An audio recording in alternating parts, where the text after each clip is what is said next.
Hi, and welcome back to our Trainee Spotlight Series. I am Megan Fleming, and I am CanPath's Communications and Knowledge Translation Officer. This series is all about bringing together students and trainees and early career researchers to share their stories about how they are truly championing population health research to show to you that you do not need to be a seasoned epidemiologist or biostatistician to use and work with and support others using population health data. So if you've seen any of these videos before, you might notice my background is a little bit different. I just got off of a call with a trainee, a postdoctoral fellow, Martin. So his story is coming shortly. Give it a couple seconds for me to get through this intro. But it was such a passionate, vivid conversation. I wanted to take a moment and film this intro right now. Martin is an excellent communicator. Martin works in the food environment space with CanFed. You may have seen our article come out about the updates to CanFed that came out recently.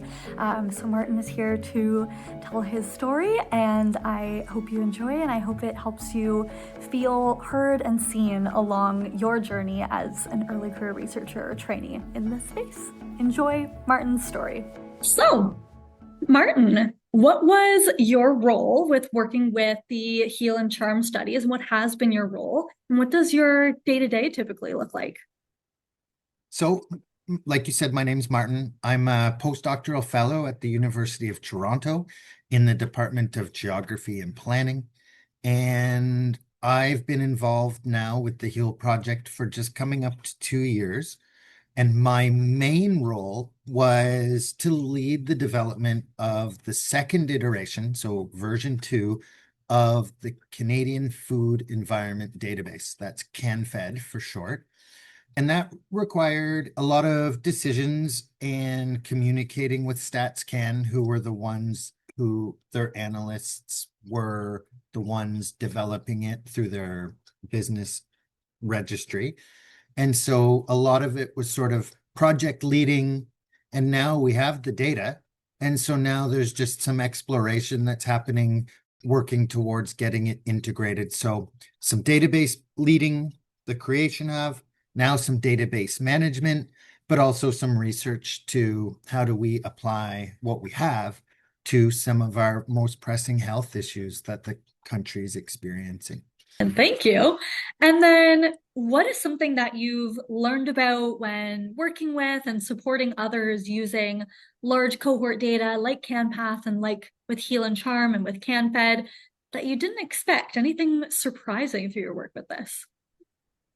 I would say that there's a mix of things that I expected, and there's a list of sort of things that were unexpected, but I imagine if I thought them through, they would have emerged. But there was the technical side. So I'm working with data. Now there's a number of decisions that had to be made in order to make that database. Mm-hmm. And so those things were expected, but I also now working as a geographer and having data as a geographer, helping or communicating or translating how that data could be used for public health people is another key important part of my work with healing and CanPath. So not everybody who's trained in public health has been trained in the geography of health. And so it's how do us geographers make that link to the health side where people might not have the experience or the understanding of what does a dissemination area do compared to a census tract? We've collected postal codes, how do those map on to different census tracts or dissemination areas? So the geographer in me is really enjoying sort of some of that supportive work in trying to translate how geography can apply in the health world. Absolutely. Yeah, you bring a really unique lens with the geography side and the public health side and the food environment side. Super cool. Okay, let's move into our next question. I think you're going to dive into this more. What makes CanPath and the Heal and Charm studies valuable for the kind of research that you're supporting? Yeah, so I mean, generally, it's an amazing database. The amount of data points and data participants that have participated in CanPath, in the HEAL project itself, in the Charm project is so valuable to people who are looking to do this research. It's such a unique database of how many people have participated in the richness of the data that they've collected. And so I think that is a great starting point, working with those databases. But then it allows us to go a little bit beyond just describing neighborhoods. So for instance, the neighborhood I live in, is there a grocery store nearby? Is there too many Mm. fast food joints accessible to me? Do I have active places to go outside and be recreationally active? So we can describe a neighborhood, but having the HEAL and the CanPath data sort of at that individual level, now it's giving us the opportunity to go beyond just describing neighborhoods and seeing how people themselves are interacting with those neighborhoods or not, and what sort of outcomes can come with them. And I really enjoy that the CanPath data is longitudinal. So now it's not just doing those snapshots of what's your neighborhood, what are your health outcomes, or it's now you could look back to see, all right, if someone lived in this neighborhood 10, 15 years ago, is there anything coming through in that latency period of health outcomes where it's where someone lived 10, 15, 20 years ago could have an impact on their health more than just where they currently sit or lay their head at night. So I think that is a Really? particularly really one. But I do find that the CanPath and the HEAL, the value in it is these linkages that are able to be made. Mhm. So it just, with the amount of data that's just available in Canada, it's now such a ripe opportunity for people to ask maybe questions that weren't that prominent before. And now we can take data from one piece and attach it to the CanFed or the HEAL data or another administrative or a housing database or how much disposable income do people have or all of these things. Now it's a spider web of health information that can really tell a story better than just describing what a neighborhood is or what it's like or what the characteristics are. I can tell how passionate about your work you are. It sounds like such a rewarding experience to be just a part in this spider web of things that are coming together. And I would also be remiss to miss out. You said ripe opportunity, and I love that you have so many ripe Oh, vegetables, right? I might use that as a little pun in your story. yeah, I think too. And just on that note, I mean, can people really be passionate about data? I think so. I think that's a particular way of thinking. Mhm. But the other part of the HEAL, the Charm, the CanPath data is the network of people that's available through it. And Yeah. so, for instance, some of the um, principal investigators on these projects are so generous with their time, with their desire to even just develop younger people, maybe through ways of thinking, maybe through skill building, maybe through access to opportunity. It's those, I think, are sort of, you need those people in a big project that are looking out and helping develop the next generation of researchers. But I also think that and I don't know whether I've just been blessed, but the people that I get to work with as colleagues. So not on that principal investigator level, but the graduate students, the trainees, those types are Mm. so great. The last questions challenge when you needed to challenge when a question description isn't making sense, ask for to advice, for tips on any sort of research methods. They're not scared to do the hard work. And I think Mm. that is another rewarding experience that I'm having as part of these larger projects of just seeing how nice and friendly and ambitious some of these younger people are. Hmm. We're a pretty good group. Yeah, that's what I've been hearing time and time again. Like partially blessed, I'm sure, but it's the humans behind all of this work at CanPath, at Heal and Charm, in the population health field at large. I feel like the people who come into it are people who want their life's work to be dedicated to improving the health of Canadians and leaving a legacy of work behind them.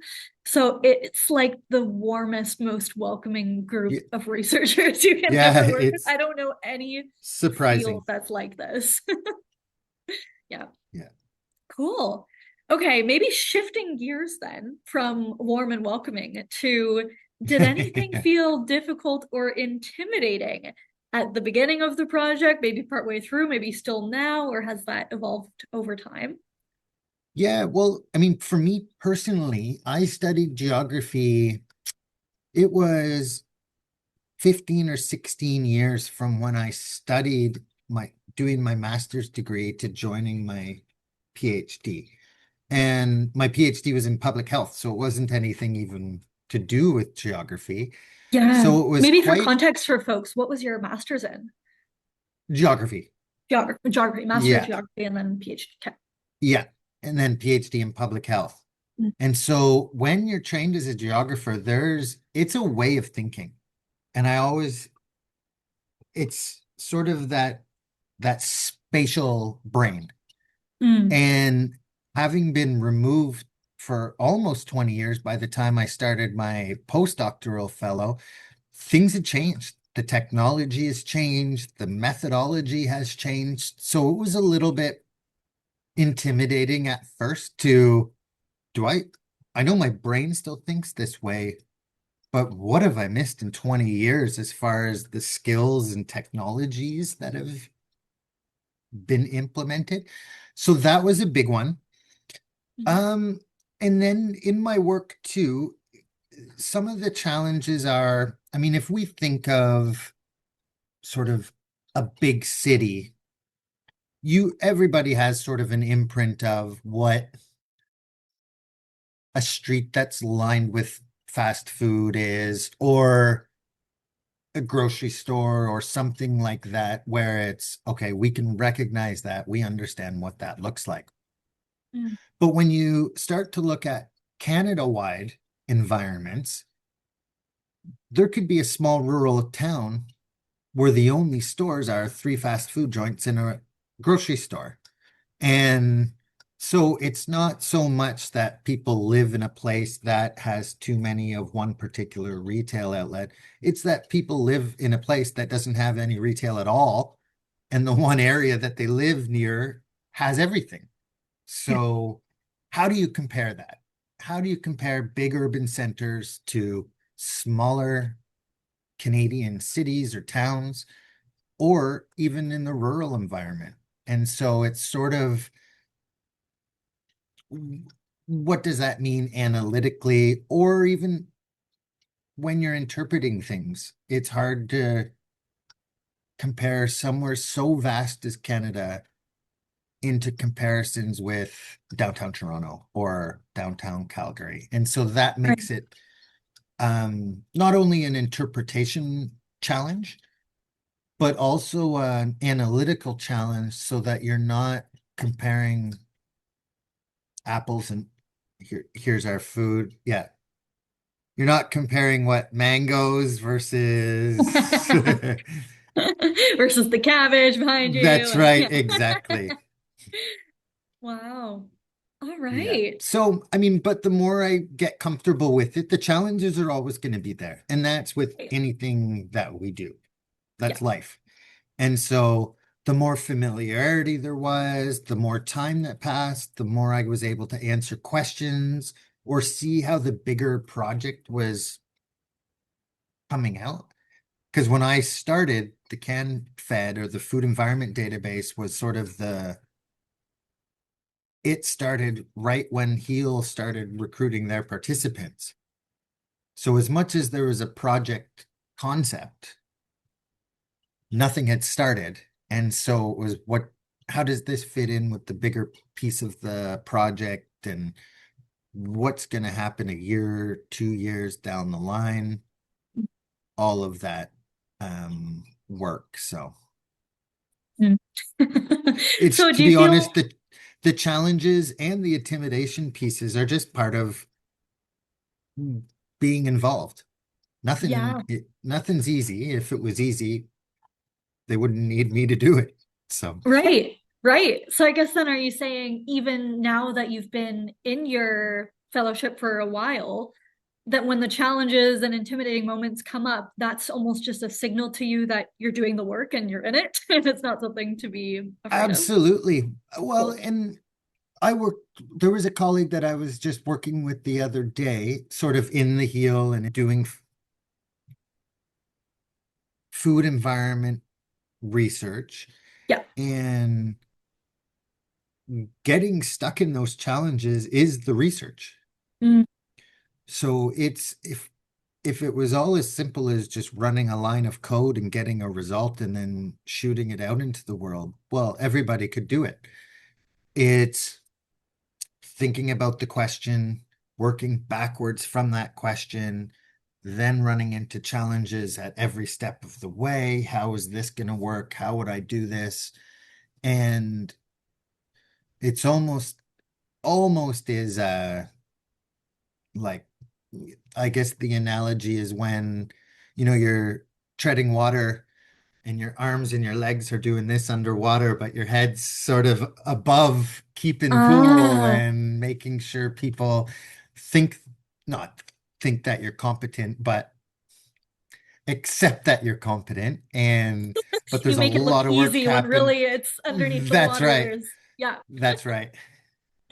Yes. Or like the iceberg analogy, you see the tip, but really there's so much underneath. Yeah, Yeah. that's Yeah. right. So, And that's why I and I love having welcome it. calls like this because we see like, oh yay, announcement, like updated version of CanFed is out, but what did it take to get there? Yeah. Okay. My next question, I think was answered a little bit, but maybe you can dive a little deeper. How did working on this project shape how you think about population health? Yeah, I mean, because I had just finished a degree in public health, I was already thinking in terms of that sort of world and the frameworks that they use in public health. But it has changed. And before being involved in this project, it's easy, and with some of the discourse in society these days about whether certain health outcomes are individual or are they neighborhood, or do we have agency to act, or is some of that agency to act really shaped by some of these structural and systematic pressures? And it really does force you to take a step back and really think that we all have to live in this world, and with all of the pressures that happen on us and against us, for us, could be. And it's really looking at that holistic picture of, even though we have individual health data through HEAL and through CanFed, that there's way more structures at play than what what sometimes and some people think as sort of the easy choice. Well, why don't you just eat healthy? You know, Yeah. because I don't have a vehicle and carrying 50 pounds of groceries I can't do. So Yeah. one of the sort of newer anecdotes I like to use is I live in an apartment building that's mainly seniors. Okay. And so I get to watch all how they're, when I have my cats out into the hallway, what's happening and have a chat with them all. Yeah. And there's some things that are, really shocking to what we just accept as our everyday life. Right. So, for instance, one of the older people had a stroke, a mini stroke, Mhm. and the doctor took the license. So now they Mhm. can't drive to the grocery store. Right. Well, you know what? The bus goes by. Mhm. But when it's -30 and you're a senior, maybe you're not waiting for the bus. Then you could take a taxi. Well, they're not getting any cheaper. Or you could have groceries delivered. Well, that's $30 a month or whatever the Yeah. having someone buy your groceries for you subscription is. And so that's just one person, one individual who maybe they're in heel, maybe they're in Campath, don't know, but their life could be upended and they have to navigate all of these things through their health with an affliction that they weren't predicting. And so it's sort of Yes. that individual pushing up against the neighborhood design, but also pushing up against some of the supports that we take for granted that are available to people. And oftentimes they're not. That is so cool that you get to see so much of it firsthand Oh, from they're letting your sweethearts cats out too. into the Yeah. hall. I Yeah. bet you hear so many lovely stories and Yeah, just lots of complaints too. unfortunate stories too. Like my bus blew by me today and I couldn't get my groceries and Yeah. so much of it is not choice. Like I wish we could even put a number to it and maybe we can in the future where it's I was able to choose how much protein I had today because that was an easy choice for me to go out and get it and whatnot. But for other people, it's not. It's so the I don't know if it's like a choice spectrum of the privilege you have to make that choice versus just the environment and the constraints that you have around being able to get enough protein in your diet or get outside for enough movement or stay Yeah. hydrated or whatever it may be. Yeah. Well, and then it comes back to that.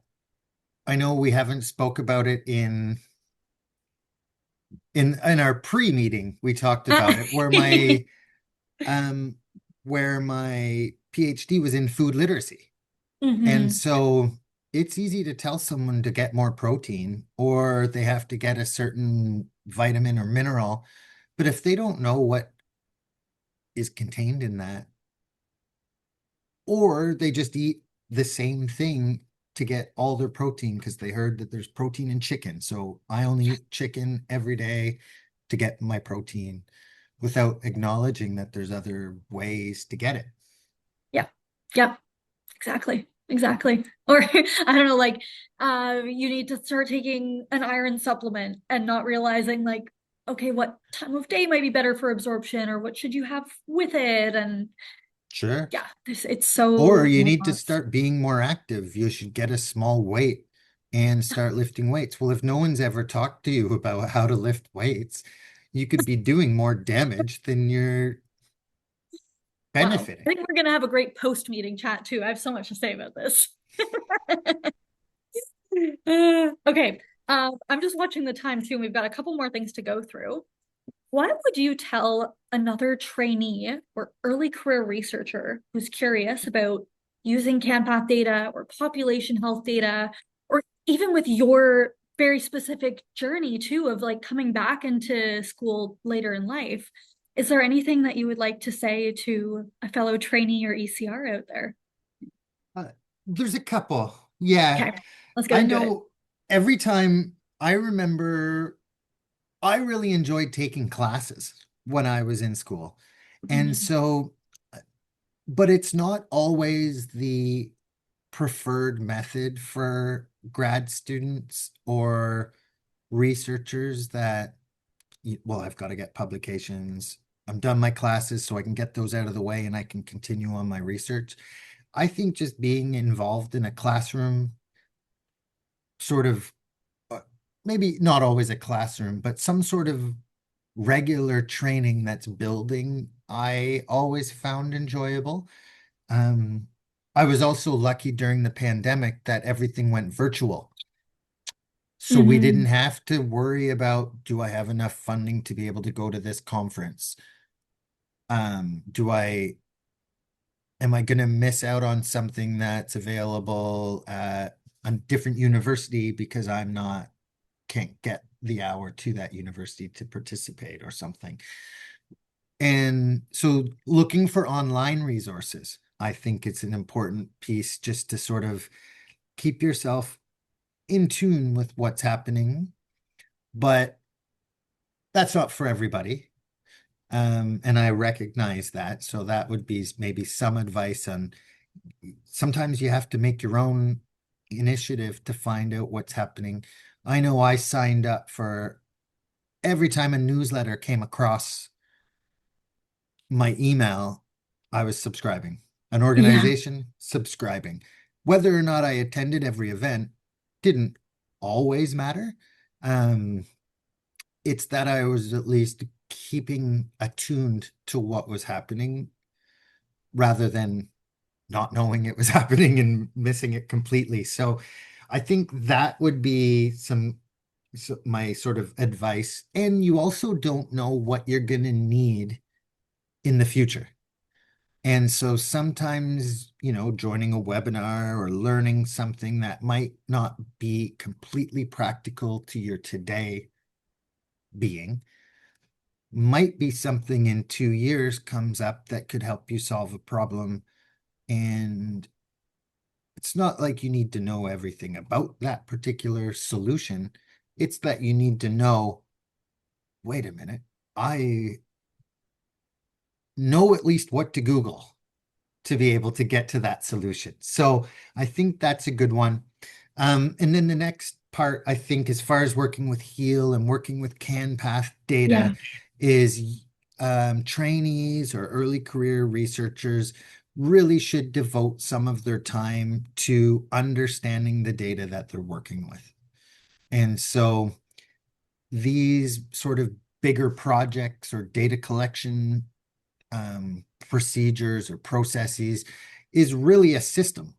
So, I mean, you can look at it as a unique database of these people in this project, these people in this, but it's an overarching system that has the data, it has the data dictionaries, it has the what's already been linked or what could be linked easily.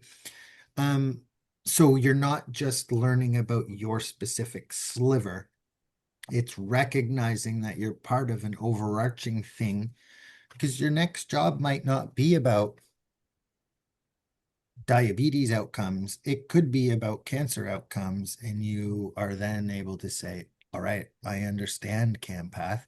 I understand that there's this opportunity available.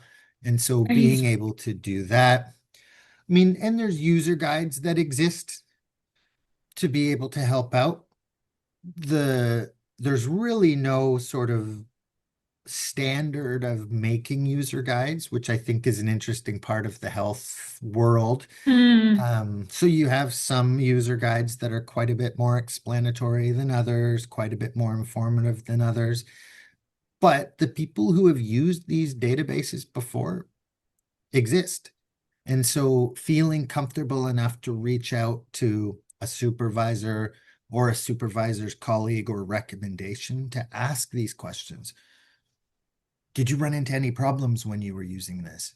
Was there anything that you found 3/4 of the way through that you wish you would have known a quarter of the way into the project? So, sort of taking advantage of the system of the data that is available, but also the ecosystem of people that are available so that you can get your questions answered and have a bit of foresight into what could go wrong or what might be challenging in the future. Great reflections. I feel like the trainees and early career researchers who are out there and watching this video right now are probably already off to a great start hearing from you and your advice. And the word that stuck to me the most in your reflections is just initiative. Taking initiative to Yeah. check out those online classes, sign up for those newsletters, check out their webinars, speak with your team, their connections. Maybe you're working specifically in diabetes, but what's going on in osteoporosis? What's like, and how are they all connected? Noticing those things, taking initiative. Yeah. Yeah. And Megan, too, I find it's hard to give that advice, right? Because Yeah. perhaps your personality and knowing you for a short while, 45 minutes. Yeah. you might have no issues reaching out to someone. And I also, but those are positions of power to be able to do that. And if I was a different person in any sort of intersectionality, I might not feel comfortable reaching out as a young 20-year-old or 22-year-old, whatever, however old I am, reaching out to another scary professor who's not from my university. Why would they care about Mhm. my email or helping me out? And so I all I think initiative is a perfect word. I love that you grabbed that and attached it to my reflections. But also recognizing that it does come from a a space that I occupy, and not everybody might not be there or might not feel comfortable doing that. But so this So isn't me fair said. saying Yeah. do this, do this, do this. This is me Yeah. saying do it if you can, and that it's a skill to build. So also recognizing that you're not born with an innate skill to reach out to a professor from a different university that used the database before. It's something that, as an adult or a young adult, you just have to sort of develop that skill to feel more comfortable. Absolutely. Okay, I'm glad we tacked that on at the end because there's probably trainees watching and going, but I'm shy, or but I've never done that before, or that scares me and that makes me uncomfortable, and so I'm never gonna do it. But that's not what we're saying at all. And you can build that skill, or you can bring your own uniqueness and whatever Yeah. works for you, your own Yeah. strengths. A Yeah. part of it is, like you said, initiative. Asking your supervisor, hey, can we have a small group meeting where I can Yeah. present my research so that my first opportunity isn't at an international conference? Of course. Yeah. Yeah, because I've been That there. would be I've been terrifying. there. Out of Yeah. body experiences. Yeah. Mm-hmm. All right, I think we're getting to our last question. How do you see CanPath or population health data fitting into your future research or career path? Sure. So in the most immediate term, I'm going to be using the HEAL data and linking it to the food environment data to see if there's any association or relationship between food environments and certain health outcomes. And the most likely one is diet quality. So the HEAL Mm, program or the HEAL project has collected 24-hour dietary intake. yeah. Yeah. And so connecting that to people's food environments associate with sort of diet quality. So that's going to be the first one. But as sort of I I don't want to use knowledge as one of the knowledge users of the Canadian Food Environment Database, I think it's going to be supporting other young trainees or researchers who are looking to make associations between other health outcomes and food environment, or activity and food environment. Maybe people getting their walk, going to the store, or going to visit their friends at the local Tim Hortons, and that's someone's 30-minute walk for the day or something like that. So I am looking forward to doing the analysis with some of the projects that I'm working on right now, around equity and whether food environments are sort of patterned in different regions across Canada. Is there anything that's sort of different? Um, But also in the sort of medium future, I hope to sort of be able to if my career continues in this research mode. I mean, nothing's promised.